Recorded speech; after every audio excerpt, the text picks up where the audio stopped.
clash of the Titans alert in the FIDE World Cup in 2023 that's going on now in Azerbaijan, in Baku. In the round 5 of this epic chess event, we're following now the clash of two living legends. We have here the epic battle between Magnus Carlsen and Vasyl Ivanchuk. And Vasyl Ivanchuk's creative, spectacular, amazing style of play always gives us joy, always gives us pleasure. And yesterday, Vasyl Ivanchuk himself mentioned that basically what he's hoping for against Magnus is just to play a creative, dynamic game. And that's exactly what happened in the first game that they played today. We had already a spectacular battle, real wild game in the middle game stage, in my opinion. Really amazing game played by, as I said, simply two living legends, which is really incredible. I'm really glad that they're meeting here.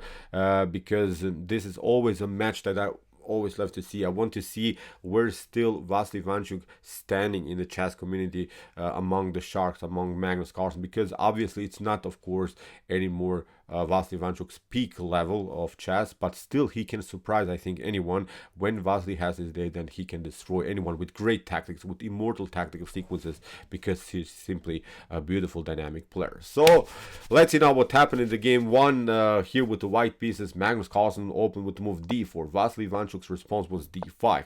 Knight to f3, we have e6, and now the game transposes into Queen's Gambit structures. After move knight to f3, we have a new transposition into the Catalan opening with the move g3. Bishop to b4, bishop to d2, and now bishop to e7 leads after move bishop to g2 and c6 into closed structures of the Catalan opening.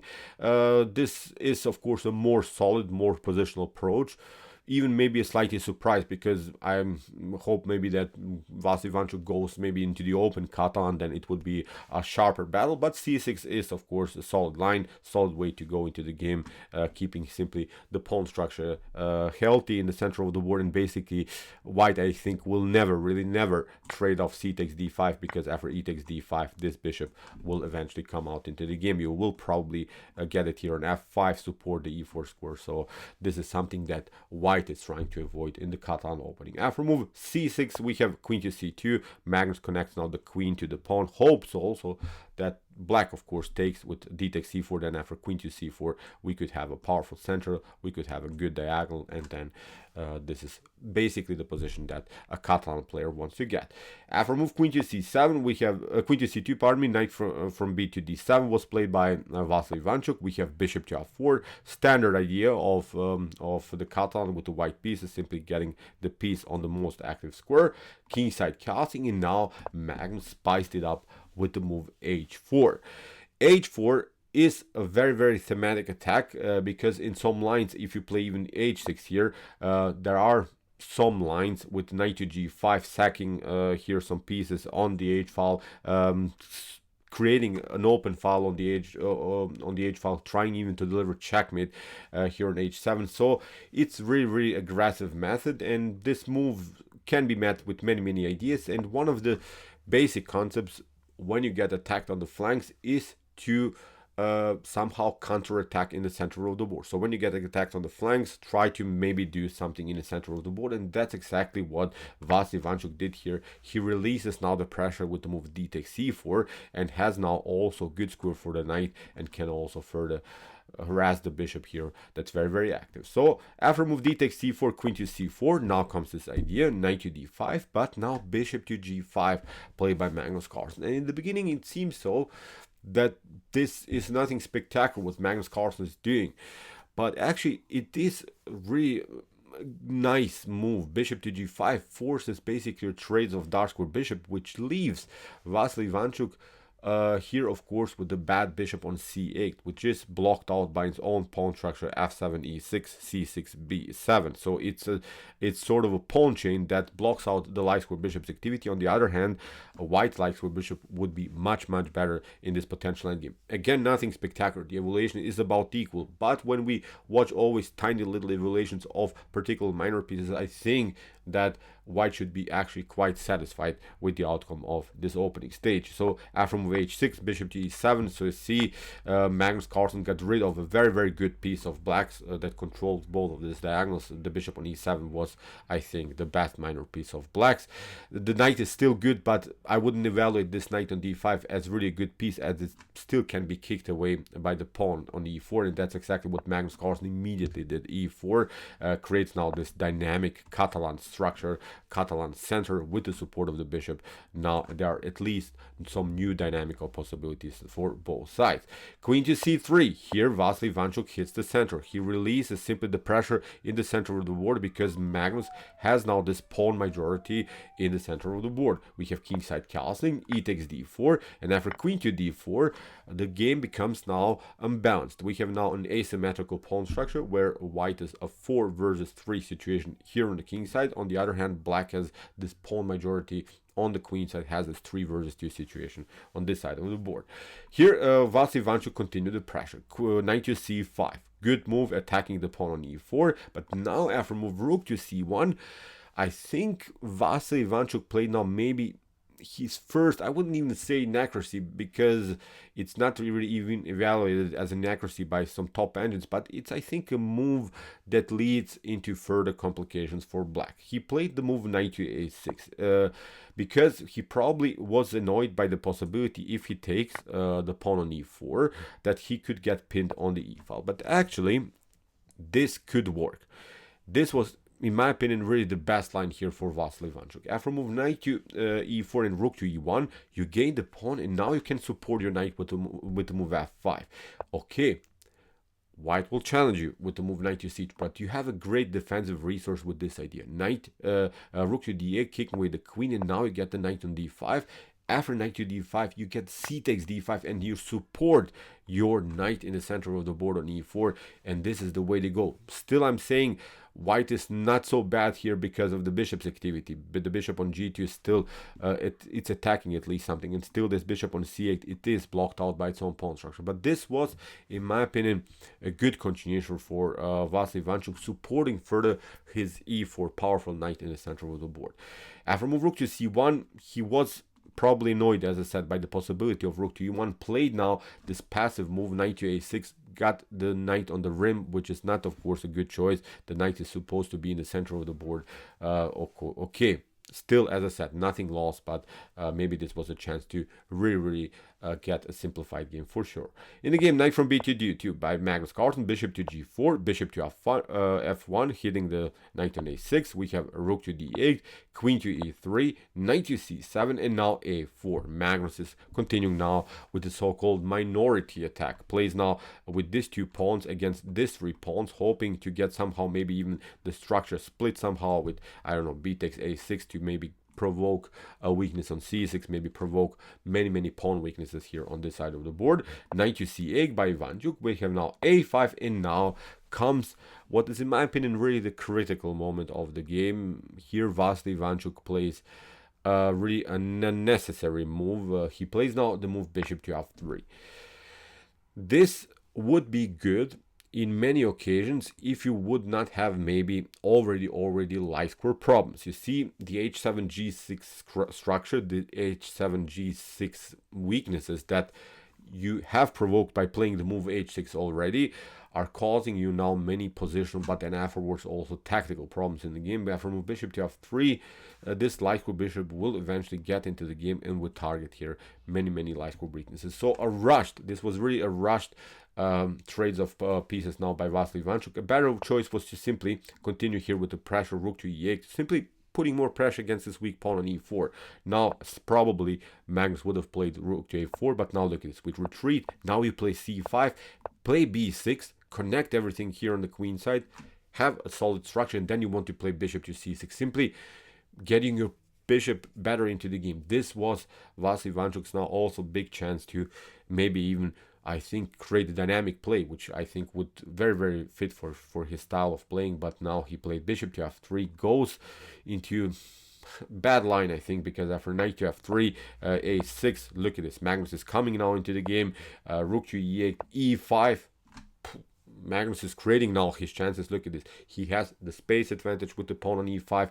He liberated the long diagonal, the light square diagonal, because the bishop is now, the light square bishop of blacks is off the board. Bishop to d3 is going to happen. Maybe even a queen and bishop battery from this point on. I think the game becomes simply a one-way ticket in white's favor. Knight to d5. Okay, we have an attack. Queen to b3. Knight to a7.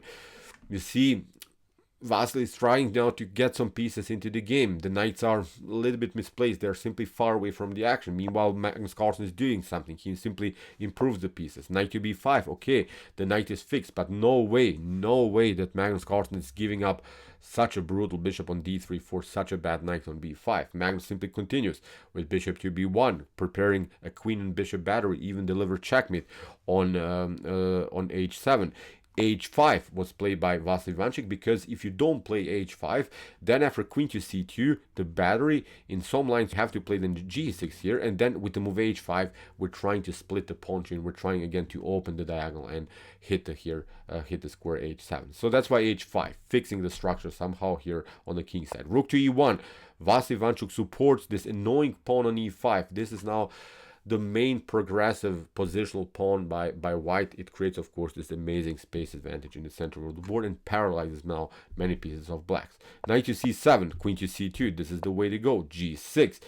Bishop to a2, played by Magnus. Maybe Magnus missed also his chances with this idea. g4 would have been really an amazing move. This would be a spectacular move.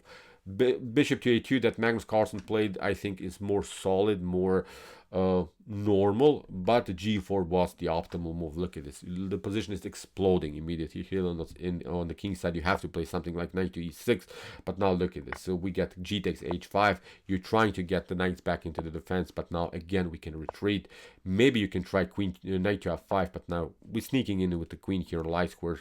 You're trying maybe knight to d4, takes, and now queen to g4, for instance. In some lines could happen. The queen is getting into the game, so it's not working. For instance, after move g4, if you play h takes g4, then rook to g4 comes brutally into the game. Also h5 is then an opportunity. So bad game here for black for sure. But okay, Magnus played now the more solid line. Still he has some chances. Also there are some threats with queen to g6 you cannot take because of the bishop's activity. So that's why king to g7, knight to g5, a good score for the knight. The problem is now you cannot fix the structure like this. You would love to play now this blockade idea with the move knight to e6. You would really love to be compact here around the square e6, but it's not working. Knight to e6, and now you get again problems here on g6. So it's bad game again for black. So from knight to g5, rook to f8, Magnus hits here in the center of the board immediately. Also here rook to e4 was an opportunity to get maybe the rook here. Many great choices for Magnus. Even queen to e4 in some lines is perfectly fine.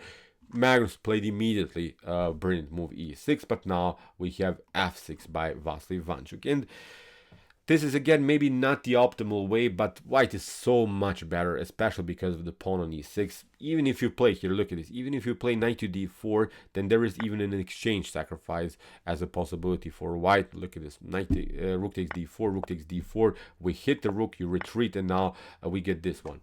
E takes f7 comes, of course, with the direct threat against the queen. The rook is very dangerous, and the pawn on f7 is also now very dangerous. So queen to c3 could happen in the next couple moves. So it's a devastating game for black, although even in this line white is down the exchange. So brutal attack here by Magnus. f6, we have bishop to b1, again hitting the pawn on g6. If you play f takes g5, let's see now this sequence. Queen to g6, obviously, then queen to h5, again a new check. If you go here to f6, then queen to g6 is checkmate. If you go here to g8, then there is this problem. A rook to g4 would beautifully come into the game. Look at this, you're trying this one, maybe knight to e6, but now look at this. A rook to g5 is winning the game. You cannot take out here the rook because of this other rook activity. So too many dirty attacking opportunities here for Magnus Carlsen. So after move bishop to b1, f5 by Vasyl Ivanchuk, queen to c1, rook to d5. Bad move here by Vasyl Ivanchuk, but doesn't matter. Even if you play rook to d6, then look at this, bishop to a2 is coming into the game with support simply. Here the pawn on e6. You could maybe try to fix the structure with the move knight to d5, but now bishop to c4 is coming into the game. We take out this one, then queen to c5. So This is just one suggested line by top enders, but who cares? Look at this. This pawn on e6 is really such an amazing pawn that's simply creating many positional and tactical problems in black's camp. So after move queen to c1, as we said, rook to d5 here by Vasyl Ivanchuk, and then bishop to a2, rook to c5, hitting the queen, queen to e3, supporting further the pawn. We have here knight to d5 by Vasyl Ivanchuk, but now queen to d2 by Magnus. Here rook to f6, b4, hitting the rook, rook to c3. Okay, the rook is very active here, but it's of course a little bit misplaced. The knights are always overloaded to the defense of this rook on c3. We have bishop to d5. Now Magnus simply releases the pressure. C takes d5, queen to d5, wins the pawn here from Magnus. The queen is so bad here by black, and you have a blockade against this pawn on e6, but you should never, really never do a blockade with the queen. With your most valuable piece, you're doing a blockade like this. This is not working. Here, Vasyl Ivanchuk, almost a desperate try with the move f4. Magnus Carlsen simply takes another pawn. If you place now something like rook to f4, then of course, queen to e5 is coming into the game. You can maybe cover, but now we take, and now, for instance, this pawn is rolling. It's game over again here for black. So after move g takes f4 here, rook to f5 was played by Vasyl Ivanchuk, but now after move queen to e4 in this particular position, Vasyl Ivanchuk resigned. So why did he resign? Well, the pawn on e6, as we said, is the main issue here, and it's supported by the knight on g5. The issue is also now that after a couple more moves, rook to a1, rook to d1, and then rook to d7 could happen, and there's not so much that can be done. You just can prolong the game, but I think here Magnus Carlsen would squeeze Vasyl Ivanchuk, would push him to the limits here, would simply paralyze him further, would simply push his pieces towards his side of the board. So it would be, I think, sort of a boa constrictor game now afterwards. Maybe black could survive 10-15 more moves, but it would be such a suffering game here for black. So as I said, in this particular position, Vasyl Ivanchuk resigned.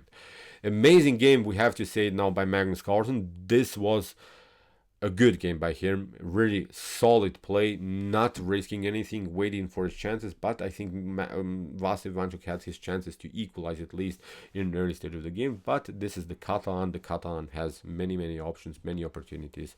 Beautiful gameplay by these two living legends. So okay, I hope that you enjoyed this game. Really interesting ideas of the Catalan for sure. If you want to see more beautiful chess games from this chess event, check out our coverage so far.